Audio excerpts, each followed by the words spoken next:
శుక్లాంబరధరం విష్ణుం శశివర్ణం చతుర్భుజం ప్రసన్నవదనం ధ్యాయే సర్వ విఘ్నోపశాంతయే. నాకు జన్మనిచ్చినటువంటి మా తల్లిదండ్రులకు, గణపతి దేవుడికి, మా గురువర్యులకు, వాస్తు చైతన్యం పేరుతో మేము సమర్పిస్తున్నటువంటి వీడియోలను ఆదరిస్తున్నటువంటి వీక్షకులకు అందరికీ కూడా నా యొక్క వినయపూర్వకమైనటువంటి నమస్కారములు. మీరు స్థలాన్ని కొంటున్నారా? కొన్న స్థలంలో ఇల్లు కట్టుకోబోతున్నారా? ఒక విషయాన్ని గమనించండి. సాధారణంగా మనం ఏం చేస్తామంటే, ఒక స్థలాన్ని ఇల్లు కట్టడానికి ఒక స్థలాన్ని కొంటాం.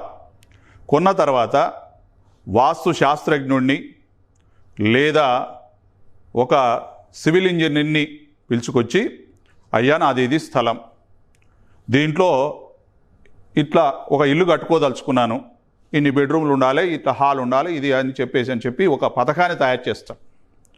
తయారు చేసిన తర్వాత ఆ యొక్క వాస్తు సిద్ధాంతి వెళ్ళిపోతాడు, తర్వాత ఇంజనీరు వెళ్ళిపోతాడు. తర్వాత మీరు అవకాశం ఉండి సొంతంగా కట్టుకున్న వాళ్ళైనా ఇక నా ఇల్లు నిర్మాణం అవుతుందిలే అని చెప్పేసి ఒక క్రమంలో ఉంటారు. లేదా ఎవరికైనా కట్టమని ఒక కాంట్రాక్ట్ ఇచ్చి ఉంటే ఇంకా నిశ్చితగా ఉండిపోతారు. కానీ ఇక్కడ జరిగేటటువంటి మన దృష్టిలో పడనటువంటివి ఒక తప్పు ఉంది. ఆ తప్పులు కూడా మీరు తెలుసుకోవాలి. సాధ్యమైనంత వరకు ఆ తప్పులు జరగకుండా చూసుకునే ప్రయత్నం చేయండి. ఎందుకు అంటే, ఒక శిల్పి ఒక శిల్పాన్ని చెక్కడము ఎందుకు చేస్తాడు అంటే, ఆ శిల్పము అందంగా మలచబడాలి.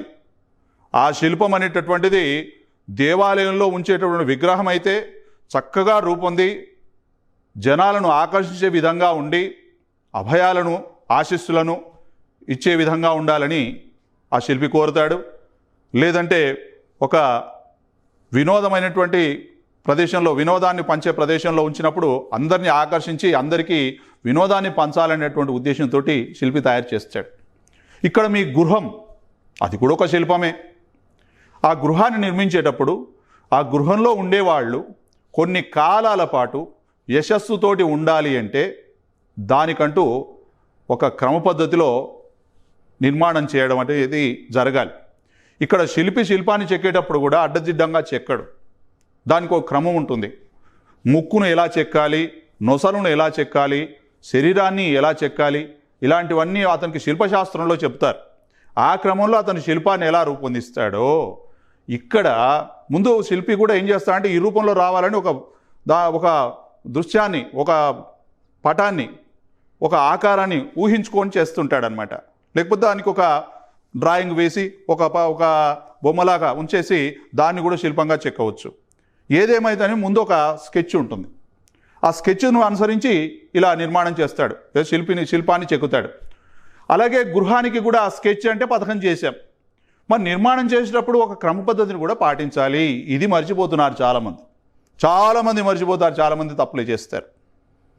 అలాంటి తప్పులు కూడా జరగకుండా ఆ గృహం అనేది పద్ధతి ప్రకారంగా నిర్మించడం జరిగితే అందులో ఉండేటటువంటి దోషాలు ఉండకపోగా, ఉన్న దోషాలు ఏమన్నా చిన్నవి ఉంటే అవి కరిగిపోగా, తర్వాత ఉన్న దోషాలు ఏముంటే అవి వెళ్ళిపోతాయి. తర్వాత ఆ దోషాలు అనేటటువంటి నివృత్తి అయిపోవడం ఉండి, ఇంకా ఇప్పుడు ఒక డబ్బాలో బియ్యం పెట్టాలనుకున్నాం, ఎక్కువ బియ్యం ఉంచాలనుకున్న వినిస్తాం, దాన్ని ఇట్లా అట్లా అని కుదుపుతూ నీళ్లు బియ్యం ఎట్లా పోస్తామో అలాగే ఇక్కడ కూడా ఇల్లు యశస్సుతోటి ఉండాలంటే దానికి ఏ క్రమంలో నిర్మాణం జరగాలి, ఏ క్రమంలో ఉండాలి అనేటటువంటి విషయాలు కూడా ఒక సిద్ధాంతీకరించబడ్డాయి.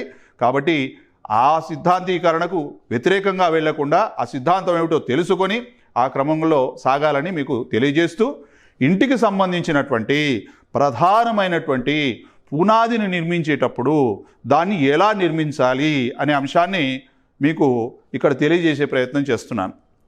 ఏమిటి అంటే, ఇది ఒక స్థలం. ఈ స్థలంలో ఇది తూర్పు, ఆగ్నేయము, దక్షిణము, నైరుతి, పశ్చిమము, వాయవ్యము, ఉత్తరము, ఈశాన్యం. సరిపోయింది, దిశలు తెలిసినాయి. సాధారణంగా భూమి పూజ చేసేటప్పుడు ఈశాన్యం దగ్గర కూర్చొని భూమి పూజ చేసేస్తాం. చేసిన తర్వాత పునాది పోస్తాం.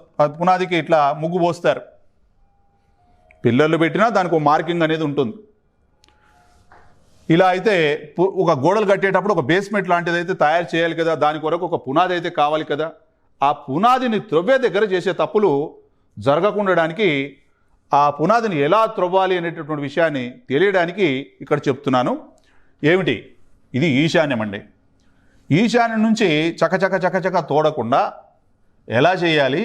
ఈశాన్యం నుంచి ఉత్తరం వైపుకు మధ్య భాగం వరకు మొదటిసారి తవ్వాలి. ఇక్కడ బాణాల గుర్తులు ఇచ్చాను చూడండి, వాటిని ఆఫ్ అంటే ఇక్కడ ఈశాన్యం నుంచి తూర్పు వరకు ఒక హాఫ్, తూర్పు నుంచి ఆగ్నేయం వరకు ఒక హాఫ్ అంటే సగం, తర్వాత ఆగ్నేయం నుంచి దక్షిణానికి ఒక సగం, ఇట్లా 8 భాగాలు చేశాను నేను.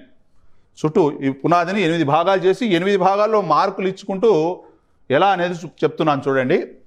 ఇది ఈశాన్యం. ఈశాన్యం నుంచి ఉత్తరం వైపుకు మొదటగా తవ్వండి. తర్వాత ఉత్తరం నుంచి వాయవ్య వైపుకు రెండవ విడతగా తవ్వండి. ఇక్కడ ఈశాన్యం నుంచి వాయవ్య వైపు పూర్తి స్థాయిలో త్రవ్వడం జరిగింది. తర్వాత ఈశాన్యం నుంచి తూర్పు అంటే మధ్య భాగానికి, ఈ గోడకు మధ్య భాగం వరకు ఒకసారి త్రవ్వండి.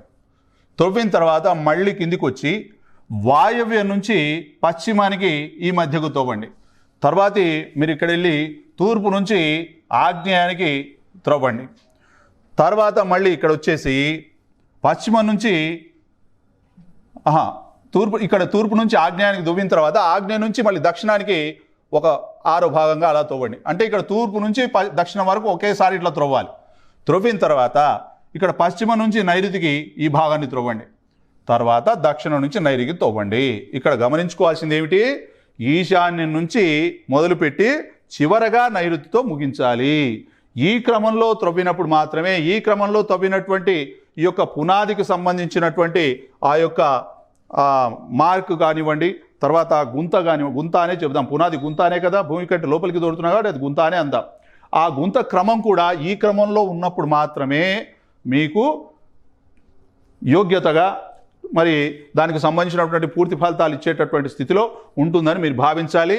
ఇక్కడ ఈ విషయాలు అనేటటువంటిది మనం పక్క నుండి చేసుకుంటేనే తప్ప మేస్త్రీలు వినకపోవచ్చు, తర్వాత ఎవరు దోచిన పద్ధతిలో వాళ్ళు వెళ్తుండొచ్చు. కానీ ఆ పునాది తీయడం అనేటటువంటిది సాధారణంగా ప్రతి దానికి కూడా ఒక ఆధారం అనేది ఉంటుంది. మీరు నిర్మించుకునే గృహానికి ఆధారమైనటువంటి పునాది ఇది. ఈ పునాది క్రమాన్ని కూడా మీరు ఈ క్రమం లోపల త్రవ్వి మీరు నిర్మాణం కొనసాగించే ప్రయత్నంలో ఉంటే మీకు యశస్సు కలుగుతుందని, ఇది ఒక పద్ధతి అని, దీన్ని దగ్గరగా ఉండి మీరు పర్యవేక్షించుకోవాల్సిన అవసరం ఉందని మీరు తెలుసుకుంటే బాగుంటుందని చెప్పి నేను ఈ యొక్క వీడియో చేశాను. ఓం స్వస్తి.